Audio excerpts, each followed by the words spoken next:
video, I'm going to showcase a technique for structuring a Drupal multi-site called DSLM.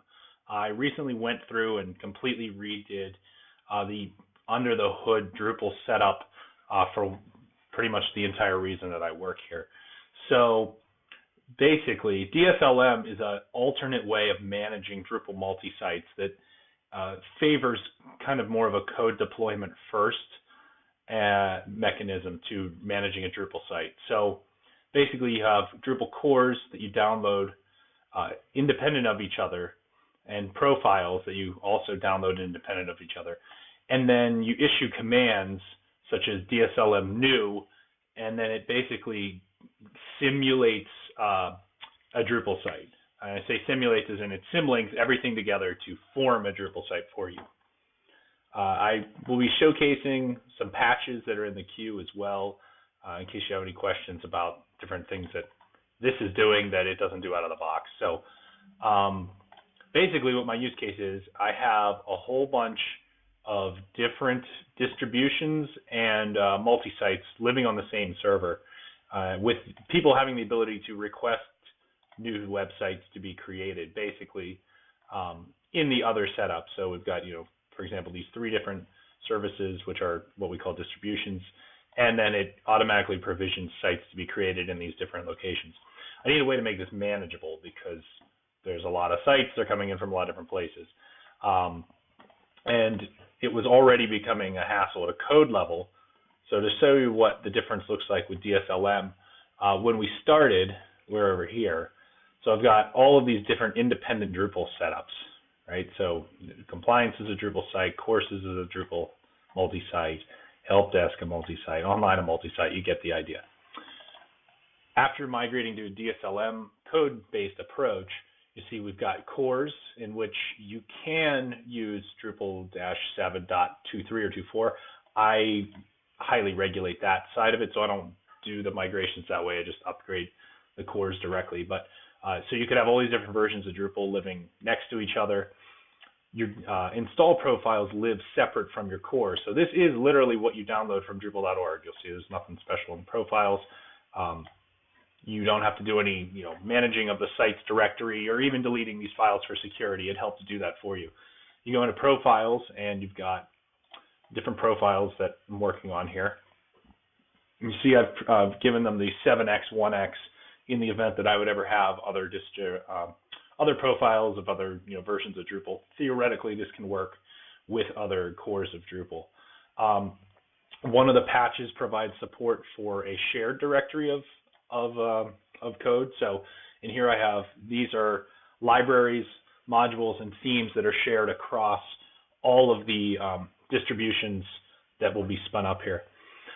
So for a real basic thing, I have 50 or 60 Drupal sites currently running as courses. They have different versions of CKEditor or TinyMCE based on when they were created. This eliminates that problem. So basically, you've got these 3 groupings. This is how you manage Drupal core. And you can imagine you go and you download or do git checkouts for the latest of these distributions. You can get modules and put them in these different stacks. You'll see the way I have this broken out here. I have PSU contrib. So these are the projects that I manage on Drupal.org, just a couple of them that are used here. That way I know that I update those a lot more frequently personally. I've got this Penn State private area where there's a whole bunch of different code that's grouped into different buckets. And then we've got this package called Almus, which is actually a sub-distro that I'm building on top of, which has like 95 different modules. So these are a very common base to all distributions that I do.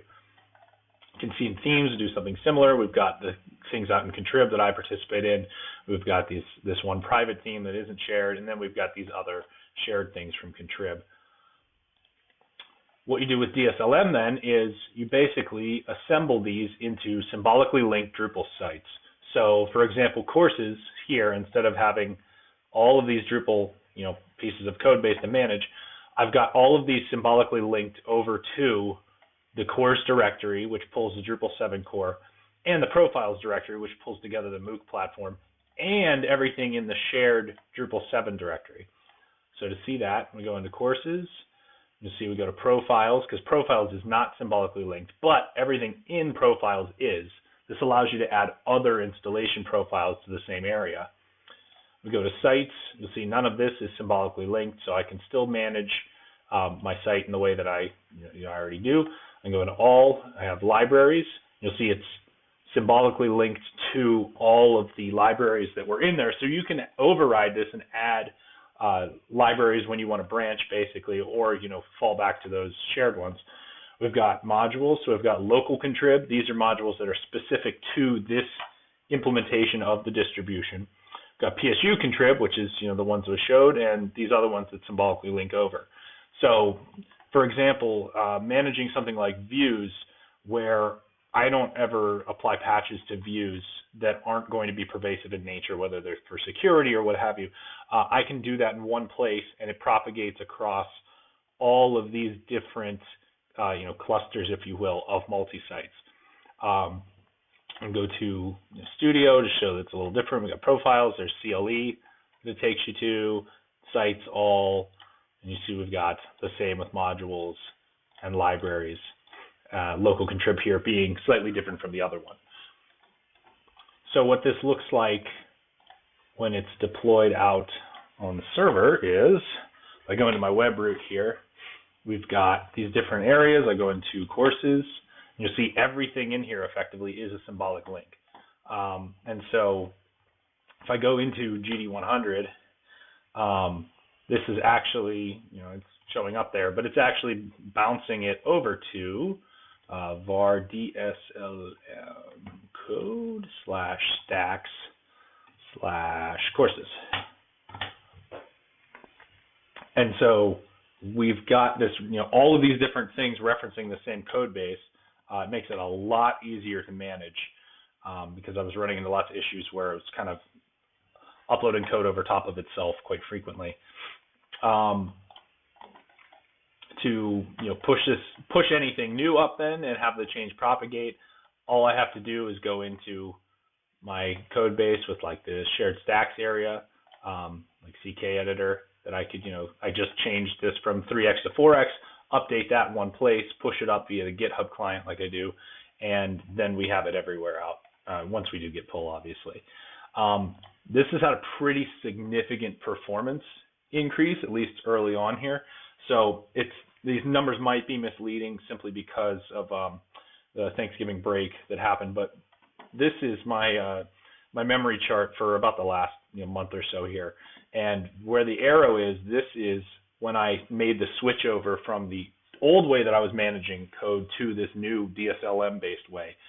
And you'll see it's pretty dramatic drop. Even the spikes in traffic here, I was hitting 50% memory and 35% memory usage before. Now my highest peak, so again, it's early on, but the highest peak I've had since then doesn't even hit 40, and the secondary peak here is at 25. So it's pretty significant.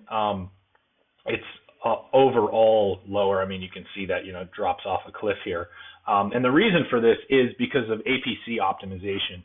I was managing basically 7 or 8 different copies of Drupal core and all of contrib. I zipped it up, and let me see. Yes, so that was the entire. Yes, okay, so it's about the same. This was the entire stack as it previously existed, zipped. So we're looking at 305 megs of just source code zipped across all of these. This approach is more in the neighborhood of 170 zipped, I think. I haven't done it in a while, but APC recognizes that there's a symbolic link between the material, and then it doesn't actually have to store that reference in memory. So you get a pretty substantial, increase or decrease rather, in the amount of memory used for the exact same amount of code, because you're basically tricking Drupal into building and assembling itself. Anecdotally, I've noticed a pretty decent performance boost on the machine, just clicking around to different things. But yeah, so I've had a lot of success with it early on. Make sure you check out the queue, because I write DSLM, and see if you can add any other patches to it. But great work by these two on getting that rigged up for University of Colorado.